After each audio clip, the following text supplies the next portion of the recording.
Bonjour Jean-Yves Le Drian. Bonjour. Et bienvenue. Le président François Hollande a rendu hier un hommage national aux Invalides, hommage aux 3 soldats français tués par l'explosion d'une mine. C'était le 12 avril dernier au nord du Mali. Jean-Yves Le Drian, nous sommes engagés dans une guerre qui n'en finit pas. Bon, d'abord, je veux me rendre aussi moi-même hommage à ces 3 soldats, Damien Noblet, Michael Chauvin et Michael Possing, qui ont sacrifié leur vie pour notre sécurité, pour notre liberté. Il y a eu 14 morts au Mali depuis le début de notre intervention, mais la situation a beaucoup changé. Rappelez-vous, en janvier 2013, où il y avait des convois de membres d'Al-Qaïda qui voulaient transformer le Mali en État sanctuaire terroriste. Et imaginez, si nous n'étions pas intervenus, qu'aujourd'hui, il y aurait à la fois le proto-État de Daesh au Levant et un État islamique mené par Al-Qaïda au Mali et peut-être ailleurs. Donc il fallait agir avec fermeté, avec détermination pour vaincre militairement ces groupes liés à Al-Qaïda. C'est ce que nous avons fait. Et le fait que l'intervention de la France ait eu lieu de manière aussi rapide et aussi déterminée a permis à ce pays de retrouver la démocratie, d'avoir des élections, de retrouver la vie, d'avoir maintenant une croissance qui s'affirme, mais il reste encore une nébuleuse de micro-groupes qui ont été battus militairement, mais qui maintenant développent des actions terroristes. C'est pourquoi la force Barkhane reste là et qu'il faut... Elle va rester. Elle reste là jusqu'à ce que les forces africaines soient en mesure elles-mêmes d'assurer leur sécurité. C'est pourquoi nous les formons en même temps. Il y a une mission européenne qui le fait. Vous avez vu ce qui s'est passé, ce qui s'est produit sur l'aéroport de Kidal. Il y a eu une manifestation anti-française. On ne sait pas si elle est spontanée ou pas. On a l'impression que la France n'est pas forcément la bienvenue par endroit au Mali.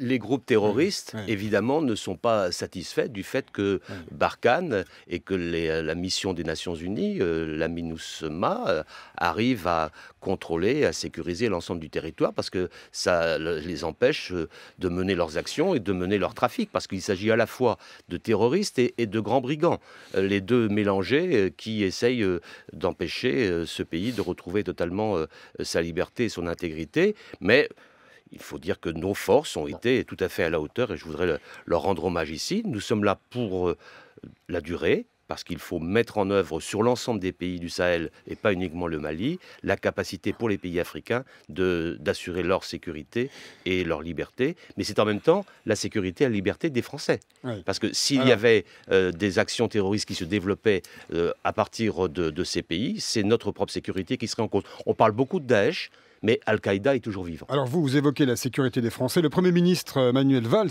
ici même, à ce micro, hier matin, a annoncé la prolongation de l'état d'urgence sur le territoire national durant toute la période de l'Euro 2016. Le dispositif Sentinelle, Jean-Yves Le Drian, va-t-il être renforcé sur notre sol? Le dispositif Sentinelle est là. Il y a autour de 10 000 soldats qui sont un peu moins de 10 000 maintenant, un peu plus de 10 000 au moment de l'Euro 2016. Mais en tout cas, ces forces sont là. Je leur rends hommage parce qu'elles mènent un travail difficile. Il faut beaucoup de sang-froid et de vigilance. Et elles sont en appui des forces de sécurité intérieure. Elles sont sous la responsabilité du ministre de l'Intérieur, mais elles sont aussi très, très déterminées à assurer notre propre sécurité. D'ailleurs, les Françaises et les Français le reconnaissent puisque ces soldats, comme les forces de l'ordre d'une manière générale, ont un accueil tout à fait chaleureux lorsqu'elles se déploient et elles assurent notre sécurité. Elles l'assureront aussi pendant l'Euro. Il faut que l'Euro se tienne. Une difficulté quand même avec ce qu'on appelle les fan zones, hein, ces endroits où le public pourra massivement regarder les matchs sur des grands écrans. Il faut sécuriser. Oui, mais il faut que l'Euro puisse être aussi une fête. Et la plus grande victoire des groupes terroristes, Daesh en particulier, serait que nous renoncions à cette vie collective et que nous ne soyons pas en mesure d'assurer l'engouement qui va se passer à ce moment-là. Parce que ce que veulent ces groupes, ce que veut Daesh, c'est en fait de semer une idéologie de mort et d'empêcher notre pays, les pays occidentaux, de vivre comme ils le souhaitent et d'avoir des manifestations sportives, festives, culturelles. Et donc, il ne faut pas renoncer. C'est la raison pour laquelle l'état d'urgence va être prolonger si le Parlement le décide et permettent d'avoir un Euro 2016 et un Tour de France qui se déroule dans les meilleures conditions. C'est une manière de résistance et d'affirmation de ce que nous sommes. Je reviens sur le théâtre des opérations. Comme on dit, vous avez dit récemment, en 2016, ça doit être le début de la fin pour Daesh. Est-ce que c'est pas un objectif présomptueux? Moi, je suis généralement très prudent lorsque j'analyse des situations sur le théâtre. J'évite les messages de trop grands optimistes. Je suis allé la semaine dernière sur la ligne de front au Levant, à la fois à Bagdad et dans le Kurdistan. Puis j'ai accompagné le président de la République en Jordanie saluer nos aviateurs qui frappent régulièrement sur des cibles au Levant. Je constate que Daesh recule et que Daesh recule significativement.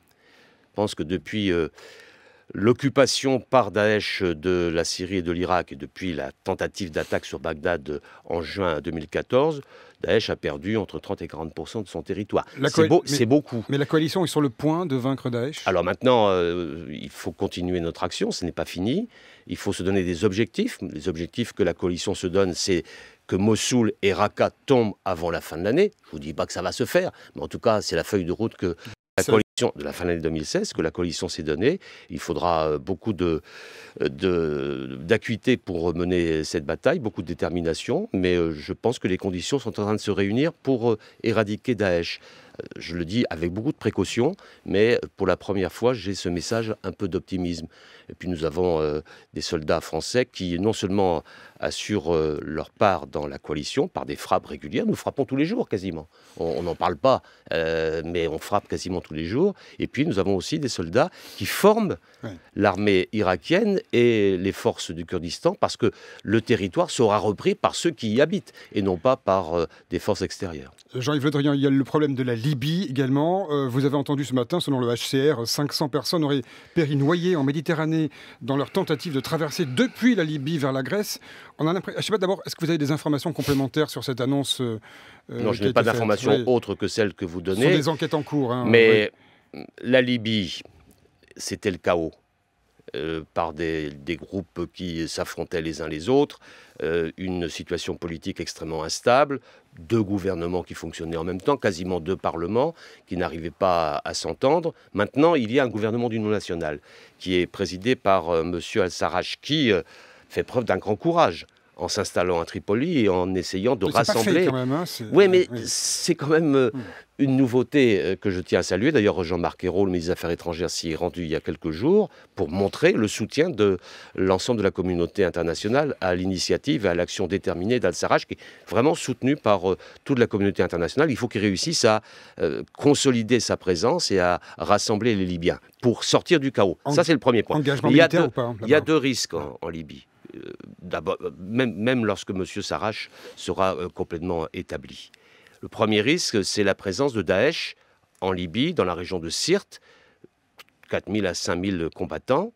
Ça date d'1 an, c'est récent, il ne faut pas que ça se prolonge et que ça s'accentue. Le pétrole n'est pas loin. C'est à 350 km de l'Europe, parce que Lampedusa est tout près, et donc l'objectif de ce gouvernement, que j'espère bientôt totalement unifié, sera de combattre Daesh là. Ça, c'est le premier risque. Et le deuxième risque que vous évoquez, c'est le fait qu'il y ait des passages de réfugiés, que des passeurs s'enrichissent, que ces dizaines de milliers de réfugiés qui sont aujourd'hui en Libye, qui attendent un passage éventuel en Europe, puissent éviter les marchands de misère qui aujourd'hui essayent de les organiser pour des aventures qui généralement finissent dans le drame. Donc les deux sont liés. Et la priorité, c'est d'assurer un gouvernement libyen unifié. Nous multiplions les initiatives pour que cela se passe ainsi. Jean-Yves Le Drian, vous êtes ministre de la Défense et Nicolas Taillard rappelait tout à l'heure que vous êtes également président de la région Bretagne. Nous sommes aujourd'hui le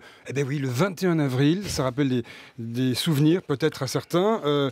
La gauche n'est-elle pas en train de perdre l'élection présidentielle à 1 an du scrutin? Il y en a partout, tout le monde en parle. Oui, sauf que l'élection présidentielle, c'est l'année prochaine. 2017. Alors, 2017. Donc, je pense qu'il faut se garder de tout pronostic trop en avant. Je pense que François Hollande doit se préparer à ce combat. La gauche doit se réunifier pour le faire. Vous dites se présenter également? Oui, je pense. Moi, c'est mon avis. Je souhaite, moi, qu'il se présente. Parce que c'est un homme d'État, c'est un homme de grand courage, c'est un homme de détermination dans une période extrêmement difficile. Et je trouve qu'il a su faire preuve de sa capacité d'agir, sa capacité de décision. Moi, lorsque je le rencontre sur les responsabilités qui sont les miennes, j'ai toujours rencontré un homme d'État capable de décider, capable d'agir, avec beaucoup de détermination, qui est reconnu et respecté dans le monde entier. Au moins, ça le mérite de la clarté ce matin, hein, Jean-Yves Le Drian, parce que c'est pas évident tous les jours. Je dis ce que je pense, c'est bien le rôle de l'émission. Comment ça se passe avec M. Macron, vous qui le croisez au Conseil des ministres? On a l'impression qu'on a là une partition complètement solitaire qui se joue jour après jour. C'est un homme intelligent, c'est un homme... C'était pas ma question. Je réponds. C'est un homme qui a beaucoup d'enthousiasme, c'est un homme qui aime bien être un peu iconoclaste. La seule remarque que je pourrais faire, parce que je suis presque le doyen de ce Conseil des ministres, la remarque que je peux lui faire après mon expérience, c'est que la vie politique, et en particulier lorsqu'on est membre d'un gouvernement, c'est un peu comme au football, puisqu'on parlait de l'euro. Il faut jouer collectif, sinon on ne gagne pas. Mais c'est ce qu'a dit Manuel Valls hier, hein. Je demande à chaque ministre d'être pleinement attelé à sa fonction, il l'a dit ici même. Hein. À sa fonction et au jeu collectif. Ça vous laisse pas beaucoup de temps pour la Bretagne, tout ça? J'ai été très clair avec les Bretons lorsque je me suis présenté devant eux. Je leur ai dit qu'il était probable que je reste ministre de la Défense pendant un certain temps en raison de la gravité de la situation et que si le président de la République me le demandait, j'assurerais mes fonctions jusqu'au moment où il l'estime nécessaire. Les Bretons ont voté en toute connaissance de cause. Ils m'ont porté à la présidence de la Bretagne. Je l'assume avec une équipe compétente, avec un premier vice-président de très bon niveau qui a gagné lui-même la confiance des Bretons. J'assume. Jean-Yves Le Drian, vous avez entendu parler de EO, la gauche. C'est le meeting organisé le 25 avril, donc la semaine prochaine, par Stéphane Le Foll, en soutien à François Hollande. Est-ce que vous irez à cette manifestation, à ce meeting? Je pense que cette initiative est bonne. Stéphane Le Foll veut organiser une rencontre pour montrer comment la gauche et ce gouvernement a réussi dans cette période difficile à faire en sorte que notre modèle social puisse être maintenu, mais adapté, mais maintenu, et qu'il faut le faire savoir, et en particulier le tiers payant, la prime d'activité, l'ensemble des mesures qui ont été prises, qui ne sont sans doute pas assez connues, et il souhaite, en réunissant les ministres concernés, le faire savoir. Moi, je ne suis pas directement concerné par ces compétences-là. Je reçois ce jour-là, par ailleurs, le gouverneur d'Australie qui vient en France pour les anniversaires de la dernière guerre 14-18, mais je soutiens totalement cette initiative. Merci en tous les cas à vous d'avoir été notre invité ce matin, Jean-Yves Le Drian sur France Info. Le ministre de la Défense invité du 6-9.